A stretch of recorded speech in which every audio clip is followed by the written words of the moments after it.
feel like I feel like I should be throwing in a theme song.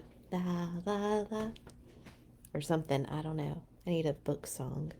Is there a book song? I don't know. But anyways, welcome to Tuesday's Tales. These are our choices for tonight. Madeline or the Berenstain Bears and Too Much Vacation. And we had a lot of votes tonight for the Berenstain Bears and Too Much Vacation. That's our winner today. So yay! These books are so fun, and I remember reading a lot of them when I was a kid, but I thought this one was always one of the funniest ones because I've never had a vacation quite like this one that they're about to have myself, but I've heard other people have. So if you ever had a funny vacation story where everything just went all wacky, please share below. It'll be fun. All right.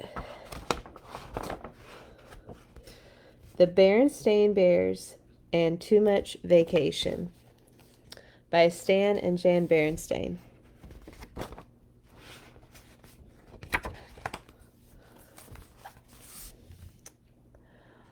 Well, that's everything, said Mama Bear as she and Sister and Brother Bear held the car trunk lid so that Papa Bear could tie it down. Not quite, said Papa, running back into the treehouse. We almost forgot the camera, he said when he reappeared. What good is a wonderful vacation without photographs to remember it by? That is true. Pictures are fun. They're one of my favorite parts. Good thinking, Papa, said Brother. May I take some pictures when we get there? And how about me? Sister wanted to know. Of course you may, said Papa as they bundled into the car. We're all going to take pictures of the most wonderful vacation the Bear family has ever had. All right now, everybody buckle up and we'll be on our way. 4 safety belts clicked into place and they left their safe, comfortable treehouse and headed for the excitement and adventure of a vacation high up in the wilds of Great Grizzly Mountains. Da, da, da, da. It had been Papa's idea to take their vacation in the Great Grizzlies.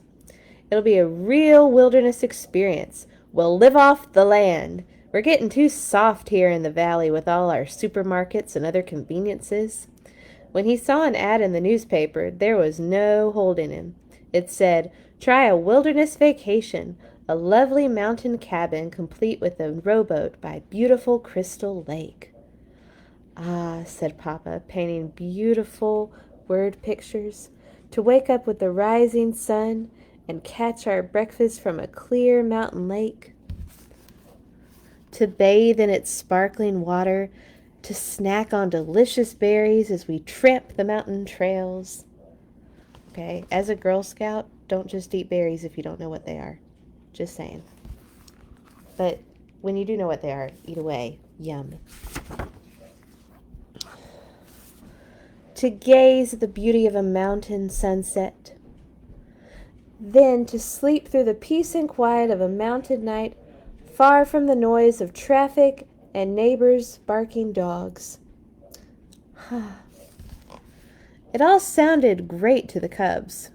What kind of fish will we catch, Papa? Asked Brother. Trout, no doubt, he answered with supreme confidence. But Mama wasn't so sure he would catch anything. So when she packed, she took along some canned goods in case the trout weren't biting, and some books and games in case of a rainy day. I can almost taste that fresh-caught trout, said Brother, as the road led even higher into the mountain forest. And I can almost taste those yummy wild berries, said Sister. And don't forget my terrific wilderness stew, said Papa as he turned onto an even steeper road. But we didn't bring things for stew, objected Mama. All we brought are some canned goods. Of course we didn't, laughed Papa. I'm talking about my special live-off-the-land survival stew. It's my secret recipe. Uh-oh. I make it from bark, leaves, and roots that I find in the woods. Once again, if you don't know what it is, don't eat it. When will we get there? Asked the cubs. Very soon. I can tell by the smell of that mountain air, said Papa, taking a deep breath. That's not mountain air, complained Brother Bear, making a face. That's a skunk. Said Papa, wrinkling his nose. Good time to start taking those pictures, thought Mama. Phew, said Papa.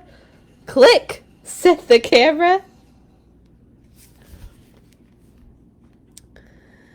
There's the cabin, shouted Sister as they rounded a bend. And there it was indeed. A mountain cabin beside a lake, complete with rowboat. Of course, it wasn't quite as they pictured it from the ad. Crystal Lake looked more like mud soup. The lovely mountain cabin looked more like a rumble-down shack. There was a rowboat all right, but it was halfway sunk in the lake. But Papa wasn't the least bit discouraged. He was more excited than ever. It's perfect, he shouted. The most perfect live-off-the-land vacation spot I've ever seen. Mama wasn't so sure. She noticed that there were no wires leading into the cabin, which meant there was no electricity. That's the last thing we need, scoffed Papa. What you need is on a live-off-the-land vacation is plenty of can-do spirit and lots of forest smarts, and I've got enough of those for all of us.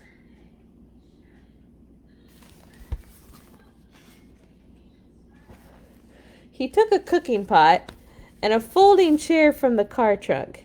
Here, he said, making a seat for Mama. This is a vacation. You relax while I gather the fixings for my fabulous wilderness stew. And you two tidy up the cabin, he called to the cubs as he headed into the forest with the cooking pot. Oh no. Uh-oh.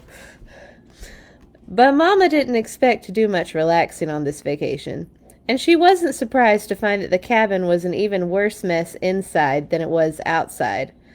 There was an ankle-deep carpet of twigs, branches, and dead leaves on the floor, and it was practically a museum of spider webs, cocoons, and mouse nests.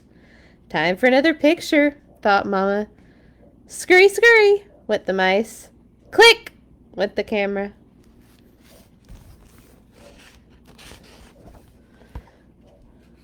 What's this? Asked Sister as she cleaned leaves out of the sink. That's a hand pump for water, answered Mama. Just what I need. It was Papa, back with his cooking pot, full of strange-looking bark, leaves, and roots. A little water for my stew. He worked the handle. The pump gurgled and squeaked, and after a while it began to squirt water. Rusty, brown water. But he wasn't discouraged. Just what I need for my stew, he said cheerfully. Ready-made gravy. Oh! He carried the pot outside, where he had prepared a cooking fire. It was very exciting for the cubs. But Mama wasn't so sure, so she made a fire in the fireplace and warmed up a supper of canned beans and dried honeycomb.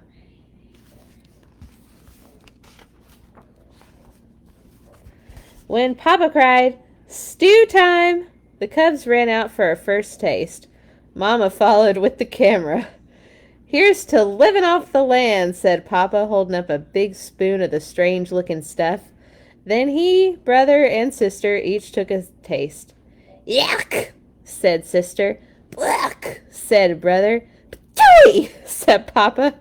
Click, went the camera. Mama Bear's supper of beans and honeycomb proved very tasty. Papa Bear stretched and yawned. Now early to bed so I can get up with the sun and catch our breakfast. Woo! woo, woo, woo, ribbit, ribbit, woo, woo, crick, crick, clickety, clickety, woo, woo. The sun did rise, and it was very beautiful, but Papa snored right through it. The frogs, crickets, and owls had made such a racket throughout the night that he hadn't fallen asleep until just before the rising sun lit up the sky. Well, there went that. Papa began to get a little discouraged when he went out to catch breakfast. The boat sank as soon as he stepped into it, and all he caught was a gloppy mudsucker that made snuffling noises and stared. Scuffle, scuffle, glop, said the mudsucker. Click, said the camera.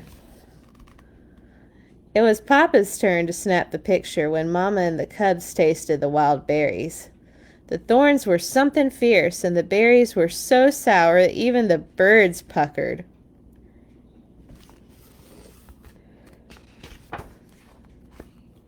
Later, there was a perfectly beautiful sunset, but the bear family didn't get to see much of it. They were too busy swatting the swarms of hungry mountain mosquitoes that swooped in from the lake. "Live off the land, you say?" shouted Mama as they ran for the cabin. "With all these thorns and mosquitoes, it's more like the land is living off of us." It began to rain just as they reached the cabin, but the roof leaked badly, and pretty soon they had more leaks than they had pot and pans. They spent a miserable night. By morning, they were soaked to their fur, and there was a foot of water in the front stairwell.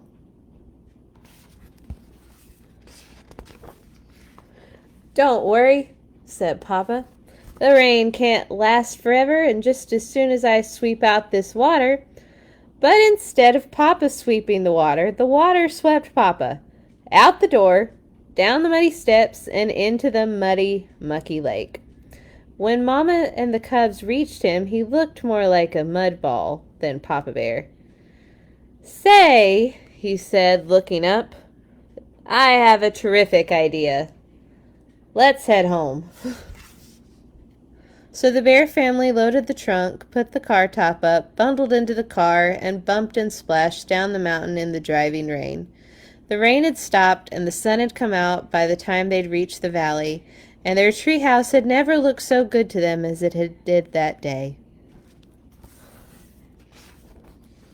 The next day, Mama took the film to the camera store to be developed. When the pictures came back a few days later, yeah, parents, try explaining that to your kids. The bear family wrote titles on them. They began to chuckle as they passed the pictures around. The chuckles grew to roaring laughter, and soon they were laughing so hard they cried. So we have Papa smells the mountain air. We are greeted upon our arrival.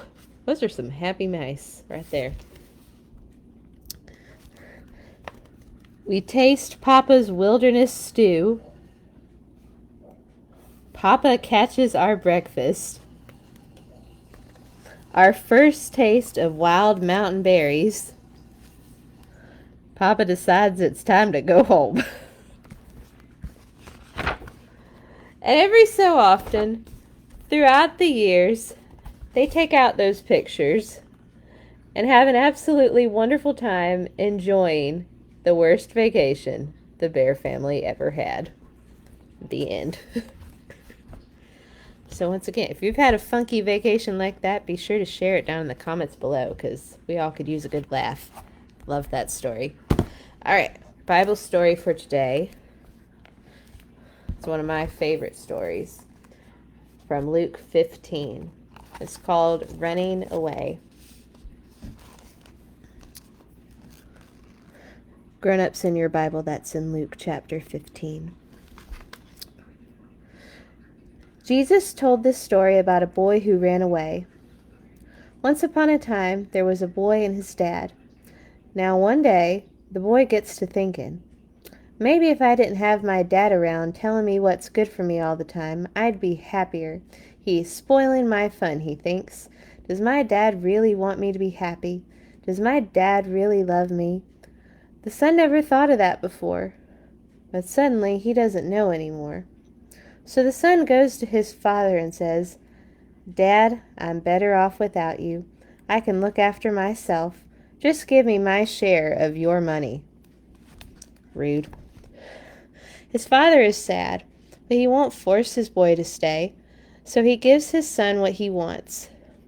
The son takes the money and goes on a long, long journey to a far-off country, and everything is wonderful and perfect. For a while. He can go wherever he wants, do whatever he wants, be whoever he wants. He is the boss. He is free. Sometimes he gets a strange, hungry, homesick feeling inside his heart, but then he just eats more, drinks more, buys more clothes, or goes to more parties until it goes away.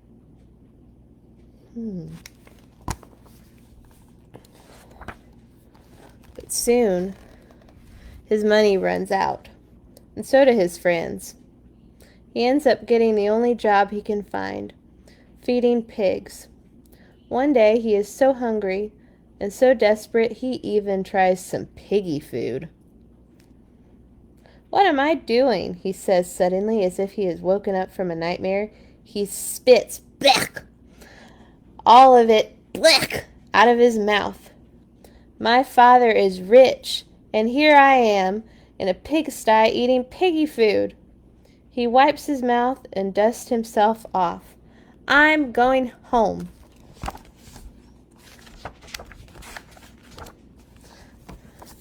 As he starts for home, though, he begins to worry. Dad won't love me anymore. I've been too bad. He won't want me for his son anymore. So he practices his "I'm sorry" speech. All this time, what he doesn't know is that day after day, his father has been standing on his porch, straining his eyes, looking into the distance, waiting for his son to come home. He just can't stop loving him. He longs for the sound of his boy's voice. He can't be happy until he gets him back. The son is still a long way off, but his dad sees him coming. What will his dad do? Fold his arms and frown? Shout, "That'll teach you, and just you wait, young man"? No, that's not how this story goes. The dad leaps off the porch, races down the hill, through the gap, in the hedge, up the road. Before his son can even begin his "I'm sorry" speech, his dad runs to him, throws his arms around him, and can't stop kissing him. Aww. "Let's have a party," his dad shouts. "My boy's home. He ran away. I lost him, but now I have him back." Jesus told them, God is like the dad who couldn't stop loving his boy. And people are like the son who said, "Does my dad really want me to be happy?" Jesus told people this story to show them what God is like, and to show people what they are like, so they could know, however far they ran, however well they hid, however lost they were, it wouldn't matter, because God's children could never run too far or be too lost for God to find them. The end. That's a great story. All right. Now, our story for next week is the Lorax. I'll be posting a link for you to watch that about 7:30, and I'm really excited for you to hear it. This is a great book, and can't wait to share it with you next week. Y'all have an awesome week, and be kind to one another. Goodbye.